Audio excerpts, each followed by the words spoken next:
Hi, my name is Seth Nichols, and this is for a project in 1120 English with Miss Jennifer Tubbs. Today I'm going to be talking about how Family Guy has genre conventions and how it also breaks those genre conventions. So first, in our beloved, I got a few pictures to go along with this. In our beloved show, Family Guy. Everybody loves Family Guy. I've never met a person that really didn't love Family Guy. It's hilarious. It's amazing. It is a cartoon comedy. And a cartoon comedy is, I've actually touched on this once in one of my other papers, is a genre convention, or a genre that has been brought about in the kind of more recent years, kind of with the popularity of Futurama, The Simpsons, Family Guy, obviously. They have gotten extremely popular in the last few years because our animation has gotten so much better, and like South Park is a classic as well. That they just started doing animation early in the times, and they just went for this crazy absurd comedy, and it worked, and everyone loved it, and it's become one of the very, very popular and a very prominent part of the industry nowadays, especially in animation, obviously in animation, and in like TV as well. And so in Family Guy, we see a few genre conventions of the cartoon show. We have kind of crazy, wacky characters with already like a talking dog. And the characters themselves, they may look normal, but they're insane. Peter is one of the dumbest individuals alive, but he's also extremely smart and caring and nice. Baby Stewie here is probably one of the smartest individuals alive, but he's a baby, so it kind of holds him back. It's kind of funny because he's a baby. Obviously, he can be smarter than an adult. And stuff like that. That's super common in comedy cartoon shows, like The Simpsons, just crazy, wacky characters. Even the main characters themselves are just kind of just insane, like stereotypical, or non-stereotypical characters, like a baby that's really, really smart, and like the dad that's really, really dumb, but really is still a good dad. You know, it's weird. It made its own genre, right? And other conventions kind of that genre, other than those absurd characters, there's also independent episodes where the storyline doesn't necessarily have to carry over in between episodes. It carries like an overall thing, like the family still lives at the same house, or like the family is still obviously a family, but like there's never times where like a character leaves and a new character comes into the show, and then that's permanent. It's either temporary or for a special. Like the episodes are very independent from each other. They use real life, like people and places, to kind of represent kind of coolness in the show. For example, I think I have an example here. Yes, Peter's dressed as a Ku Klux Klan member, which is pretty messed up, and I'll get to that later. But it's a real person, place, a thing, and because of that, it kind of adds a cool element to the show where it kind of seems realistic, but obviously it's not, because they take it in a humorous, kind of absurd way of the reality of that situation. Obviously, he is not actually a KKK member in the show. It's for kind of a different context of a joke, I'm assuming. Anyway. Also, that going along with that kind of, he's in a KKK outfit, is the kind of crazy, absurd humor that these cartoons are known for. Like, for example, in my other example, I have Quagmire here, one of the characters in the show. He is a huge sex fanatic, and he discovers internet porn for the first time. And as you can see, he has pleasured himself to the point where he has a ginormous arm now.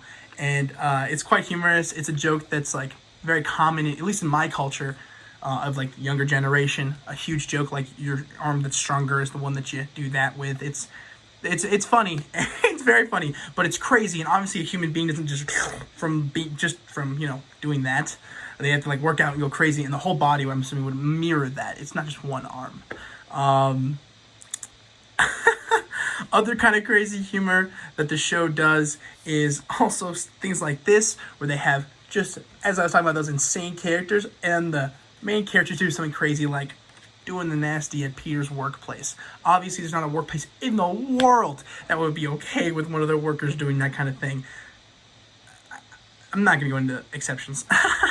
But obviously, that's not something realistic and like actual that could really be happening.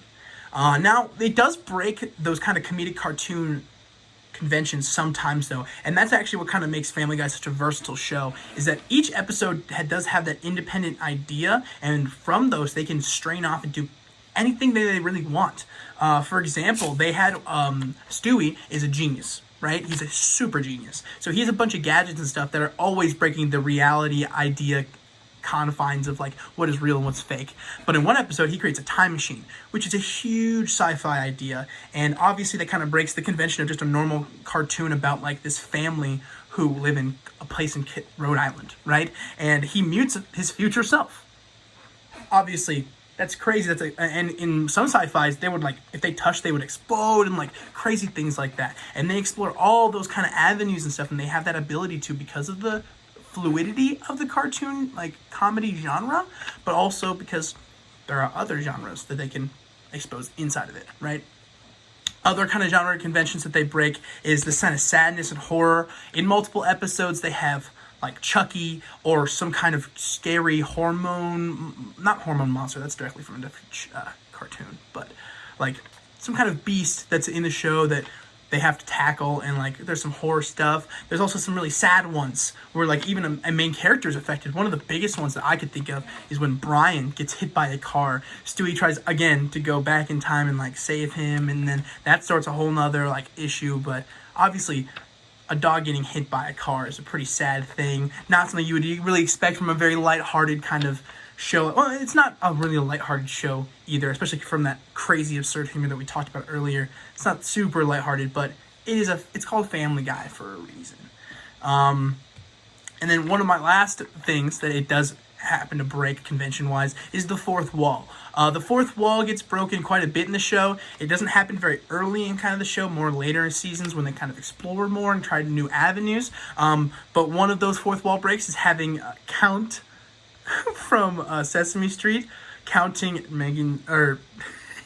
Meg's nipples, and he gets horrified by the number that he finds because it's more than 2, or it's different than 2. I haven't seen the episode in a while, I apologize. But obviously those kind of fourth wall breaks are kind of crazy, kind of cool seeing the other characters from other shows, combined with he looks at the camera and goes like, he reacts, and it's super funny. Kind of involves you with the characters and stuff, which you usually don't see in a kind of cartoon because they're not real. Yeah. Another convention, I guess you could say it would break, is like the ideas behind some of the jokes are pretty messed up. Like there are a few like 9/11 and kind of more serious topic jokes in there that are kind of not absurd, but kind of just too much. And like, oh, I can't believe you said that. And with that comes kind of a different level of comedy, you could say. I think it's hilarious. I find it just rude comedy, but some people find it very, very more rude than funny. So you kind of have to, be careful with that. But yeah, that's how Family Guy follows conventions and breaks conventions of its genre and of other genres.